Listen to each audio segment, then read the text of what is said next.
ಎಲ್ರಿಗೂ ನಮಸ್ಕಾರ. ಇನ್ಫೋಸ್ಟ್ರೀಮ್ ಯೂಟ್ಯೂಬ್ ಚಾನಲ್ಗೆ ಎಲ್ರಿಗೂ ಕೂಡ ಸ್ವಾಗತ. ಈ ವಿಡಿಯೋದಲ್ಲಿ ನಾವು ಇನ್ನೊಂದು ಮಲ್ಟಿನಾಮಿಯಲ್ ಥಿಯರಂ ಮೇಲೆ ಪ್ರಾಬ್ಲಮ್ ಅನ್ನ ಡಿಸ್ಕಸ್ ಮಾಡ್ತಾ ಹೋಗೋಣ.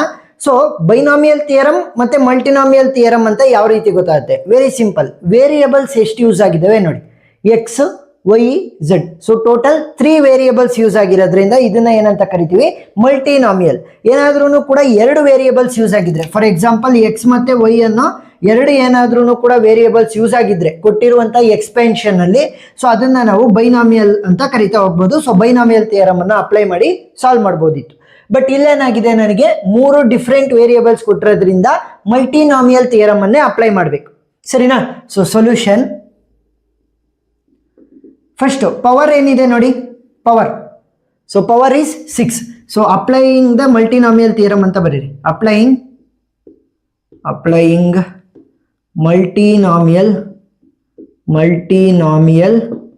ಥಿಯರಂ. ಸರಿನಾ? ಸೊ ಯಾವ ರೀತಿ ಅಪ್ಲೈ ಮಾಡೋದು ನೀಟಾಗಿ ನೋಡ್ಕೊಳ್ಳಿ. Which will be equal to multinomial theorem ಅನ್ನ ನಾನು ಇವಾಗ ಅಪ್ಲೈ ಮಾಡ್ತಾ ಇದ್ದೀನಿ. ಸೊ ಯಾವ ರೀತಿ ಅಪ್ಲೈ ಮಾಡೋದು? ಪವರ್ ಎಷ್ಟಿರೋದು ಇಲ್ಲಿ? 6. ಸೊ 6 ಅಂತ ಬರೀರಿ. ಇಲ್ಲಿ ನನ್ನ ಹತ್ರ 3 ವೇರಿಯೇಬಲ್ಸ್ ಇರೋದ್ರಿಂದ ಈ 6 ಅನ್ನ 3 ಪಾರ್ಟ್ಗಳಾಗಿ ಡಿವೈಡ್ ಮಾಡ್ತೀನಿ. ಏನು? 3 ಪಾರ್ಟ್ಗಳಾಗಿ ಡಿವೈಡ್ ಮಾಡ್ತೀನಿ. ಸೊ ಯಾವುದಕ್ಕೆ ಎಷ್ಟು ಬರಬೇಕು ಅಂತ ಗೊತ್ತಿಲ್ಲ. ಸೊ ಅದಕ್ಕೋಸ್ಕರ n1 n2 n3 ಅಂತ ತಗೊಂತೀನಿ. ಗೊತ್ತಾಯ್ತಾ? ಪವರ್ 6 ಇದೆ, ಅದನ್ನ ಬರ್ಕೊಂಡು, ಸೊ 3 ವೇರಿಯೇಬಲ್ಸ್ ಇರೋದ್ರಿಂದ ನನ್ನ ಹತ್ರ 3 ಪಾರ್ಟ್ಗಳಾಗಿ ಡಿವೈಡ್ ಮಾಡ್ಕೊಂತೀನಿ. n1 n2 n3. Next, so ಇದು ಒಂದು part. So 2x⁻3 whole power n1 ಅಂತ ಬರೀಬೇಕು. ಸರಿನಾ? ಮೊದಲನೇದು. ನೆಕ್ಸ್ಟ್ ಎರಡನೇ ಪಾರ್ಟ್ ಏನಿದೆ? -xy ಹೋಲ್ ಪವರ್ n2 ಅಂತ ಬರೀಬೇಕು. ಸರಿನಾ? ಮಲ್ಟಿಪ್ಲಿಕೇಶನ್ ಇಲ್ಲಿ. ನೆಕ್ಸ್ಟ್ 2z² ಇದೆ. So 2z² whole power n3 ಅಂತ ಬರೀಬೇಕು. ಗೊತ್ತಾಯ್ತಾ ಯಾವ ರೀತಿ ಬರ್ದಿರೋದು? ನೋಡಿ, 6 n1 n2 n3. ಸೊ 3 ಪಾರ್ಟ್ಗಳಾಗಿ ಡಿವೈಡ್ ಮಾಡಿದೆ. ಮೊದಲನೇ ಪಾರ್ಟ್ಗೆ n1 ಎಕ್ಸ್ಪೋನೆನ್ಷಿಯಲ್ ಪವರ್ ಆಗುತ್ತೆ, ಎರಡನೇ ಪಾರ್ಟ್ಗೆ n2, ಮೂರನೇ ಪಾರ್ಟ್ಗೆ n3. ಸೊ ಇವಾಗ ನಾನು ಇದನ್ನ ಎಕ್ಸ್ಪ್ಯಾಂಡ್ ಮಾಡ್ಕೊಂತ ಹೋಗ್ತೀನಿ. ಸೊ ನೋಡಿ, ಇದು ಯಾವ ಫಾರ್ಮೆಟ್ ಅಲ್ಲಿ ಇದೆ? a into b whole power n format ಅಲ್ಲಿ ಇದೆ. ಯಾವ ತರ ಇದೆ? a into b whole power n format ಅಲ್ಲಿ ಇದೆ. ಸೊ ಇದನ್ನ ನಾನೇನಂತ ಬರೀಬಹುದು? a power n into b power n ಅಂತ ಬರೀಬಹುದಾ? A b whole power n ಅನ್ನ a ಪವರ್ n ಮತ್ತೆ b ಪವರ್ n ಅಂತ ಬರೀಬಹುದು. ಸೊ ಇವಾಗ 6 ಹಂಗೆ ಉಳ್ಕೊಳ್ಳಿ.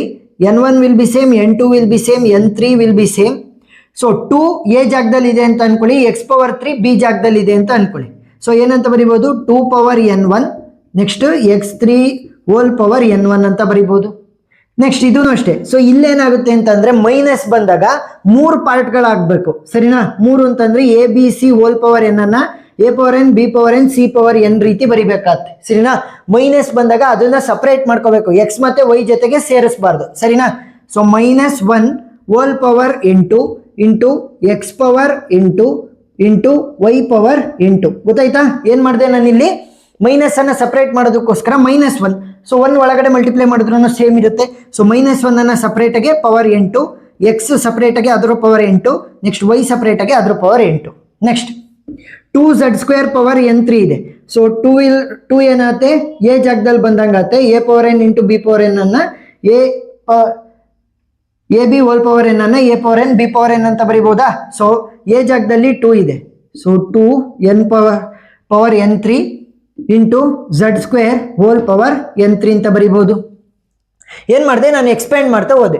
ಸೊ ಇನ್ನೂ ಒಂದು ಬಂದಿದೆ ನೋಡಿ, ಇಲ್ಲಿ x⁻3 ಹೋಲ್ ಪವರ್ n1 ಅಂತ ಇದೆ. ಸೊ ಇದು ಯಾವ ಫಾರ್ಮೆಟ್ ಅಲ್ಲಿ ಇದೆ? a power n into a power n whole power m format ಅಲ್ಲಿ ಇದೆ. a power n whole power m format ಅಲ್ಲಿ. ಸೊ ಇದನ್ನ ಏನಂತ ಬರೀಬಹುದು? a ಪವರ್ nm ಅಂತ ಬರೀಬಹುದು. ಗೊತ್ತಾಯ್ತಾ? a power n whole power m ಅಂತ ಇದ್ರೆ a ಪವರ್ nm ಅಂತ ಬರೀಬಹುದು. ಸೊ ವ್ಯಾಲ್ಯೂ ಏನಾಗುತ್ತೆ?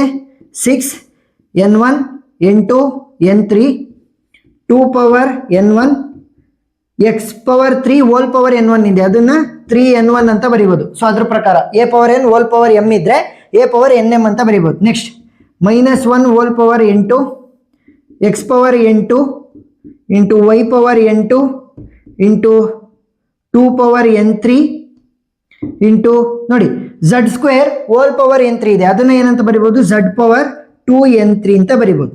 ಸೊ ಈಗ ಎಕ್ಸ್ ಇರೋದೆಲ್ಲ ಆ್ಯಡ್ ಮಾಡೋಣ, ವೈ ಇರೋದೆಲ್ಲ ಒಂದು ಕಡೆ, ಮತ್ತೆ ನಂಬರ್ಸ್ಗಳನ್ನೇ ಒಂದು ಕಡೆ ಬರ್ಕೊತೀನಿ.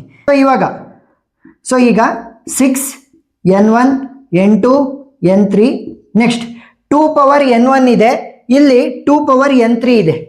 ಏನಾದ್ರೂ ಕೂಡ a power n into a power m ಅಂತ ಇದೆ ಅಂತ ಅನ್ಕೊಳ್ಳಿ, ಅದನ್ನ a power n plus m ಅಂತ ಬರಿಬೋದು. ಸರಿನಾ?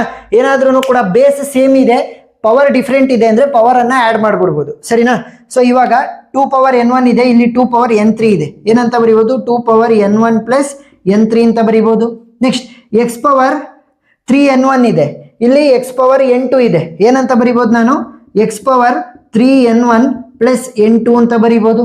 ನೆಕ್ಸ್ಟ್ ಮೈನಸ್ 1 ಪವರ್ n2 ಹಂಗೆ ಉಳ್ಕೊಳುತ್ತೆ, y ಪವರ್ n2 ಕೂಡ ಹಂಗೆ ಉಳ್ಕೊಳುತ್ತೆ, z ಪವರ್ 2n3 ಕೂಡ ಹಂಗೆ ಉಳ್ಕೊಳುತ್ತೆ. ಸೊ ಈಗ ನಾನೇನ್ ಮಾಡ್ತೀನಿ ಅಂತ ಅಂದ್ರೆ ನಂಬರ್ಗಳನ್ನ ಒಂದ್ ಕಡೆ ಮತ್ತೆ ವೇರಿಯೇಬಲ್ಸ್ ಗಳನ್ನ ಒಂದ್ ಕಡೆ ಬರ್ಕೊಂತ ಹೋಗ್ತೀನಿ. ಸೊ ವ್ಯಾಲ್ಯೂಸ್ ಏನಾಗುತ್ತೆ? 6n1 n2 n3, 2 power n1 plus n3, next minus 1 power n2, next x power 3n1 plus n2, next 2 power n2 into z power 2n3. So ಈಗ ನೋಡಿ, ಇಲ್ಲಿ ನಮಗೇನ್ ಬೇಕಾಗಿರೋದು? Coefficient of x power 9 y power 3 ಬೇಕು.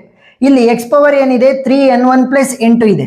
X power 3n1 plus n2 ಇದೆ. ನನಗೆ ಬೇಕಾಗಿರೋದೇನು? X power 9.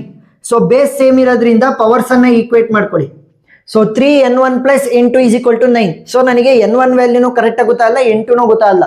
So ಇವಾಗ y ಇಂದ ಏನಾದ್ರೂ ಕಂಡುಹಿಡಿಬಹುದಾ ನೋಡೋಣ. ಸೊ ನನಗೆ ಬೇಕಾಗಿರೋದೇನು? y ಪವರ್ 3 ಬೇಕು, ಬಟ್ ಇಲ್ಲಿ ಇರೋದೇನು? y ಪವರ್ n2 ಇದೆ. ಸೊ ಬೇಸ್ ಸೇಮ್ ಇರೋದ್ರಿಂದ ಬೇಸ್ ನ ತೆಗ್ದಾಕಿ ಪವರ್ ಅನ್ನ ಈಕ್ವೇಟ್ ಮಾಡಿ. ಸೊ ಇವಾಗ n2 ವ್ಯಾಲ್ಯೂ 3 ಅಂತ ಸಿಕ್ತು. ಸರಿನಾ? ಸೊ ಅದನ್ನ ಇಲ್ಲಿಗೆ ಸಬ್ಸ್ಟಿಟ್ಯೂಟ್ ಮಾಡಿ. 3n1 ಪ್ಲಸ್ n2 ವ್ಯಾಲ್ಯೂ 3 ಇದೆ, which will be equal to 9. So 3n1 will be equal to 9 minus 3. ಸರಿನಾ? ಪ್ಲಸ್ 3 ಆ ಕಡೆ ಹೋದ್ರೆ ಮೈನಸ್ 3 ಆಗುತ್ತೆ. So n1 will be equal to 9 minus 3 whole divided by 3. So multiplication ಇರೋದ್ರಿಂದ denominator ಬರುತ್ತೆ. So 9 minus 3 ಅಂದ್ರೆ 6, 6 by 3 ಅಂತಂದ್ರೆ ಎಷ್ಟಾಯ್ತು? 2 ಆಯ್ತು.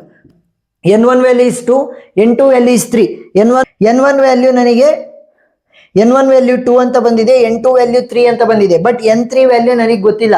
ಯಾವ ರೀತಿ ಕಂಡುಹಿಡಿಯೋದು? Very easy. ನಾನೇನ್ ಮಾಡಿದ್ದೆ? 6 ಅನ್ನ 3 ಪಾರ್ಟ್ಗಳಾಗಿ ಡಿವೈಡ್ ಮಾಡ್ತಿದ್ದೀನಿ ಅಂತ ಹೇಳಿದೆ. ಸೊ 2 ಪಾರ್ಟ್ ವ್ಯಾಲ್ಯೂ ಗೊತ್ತಿದೆ. ಸೊ 6 ಟೋಟಲ್ ಅದೇನಾಗಿರುತ್ತೆ? n1 plus n2 plus n3 ಆಗಿರುತ್ತೆ. 6 will be equal to n1 value ಗೊತ್ತಾ ನನಗೆ? n1 value is 2 plus n2 value is 3 plus n3 value ಗೊತ್ತಿಲ್ಲ. ಸೊ 2 ಪ್ಲಸ್ 3 ಅಂತಂದ್ರೆ 5, 6 ಪ್ಲಸ್ n3 ಮಾತ್ರ ಬೇಕು. So n3 will be equal to 6 minus 5. So 5 ಅನ್ನ ಆ ಕಡೆ ಕಳಿಸಿದ್ರೆ ಮೈನಸ್ ಆಗುತ್ತೆ. ಸೊ n3 ವ್ಯಾಲ್ಯೂ ಏನಾಯ್ತು? 1. So n3 value is 1, n2 value is 2, n3 value is 1, n1 value is 2, n2 value is 3. So ಈ ತರ ನೀವು ರಫ್ ಆಗಿ ಕ್ಯಾಲ್ಕುಲೇಟ್ ಮಾಡ್ಕೊಳ್ಳಿ, ಇದ್ರ ಮಧ್ಯೆ ಕ್ಯಾಲ್ಕುಲೇಟ್ ಮಾಡೋದಕ್ಕೆ ಹೋಗ್ಬೇಡಿ. ಸರಿನಾ?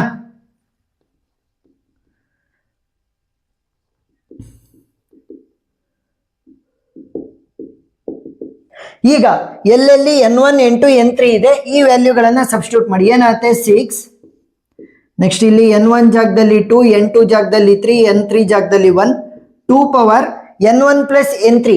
n1 value is 2, n3 value is 1, 2 plus 1 ಅಂತಂದ್ರೆ 3 ಆಗುತ್ತೆ. ನೆಕ್ಸ್ಟ್ ಮೈನಸ್ 1 ಪವರ್ n2 ಇದೆ. ಸೊ n2 ವ್ಯಾಲ್ಯೂ ಏನು?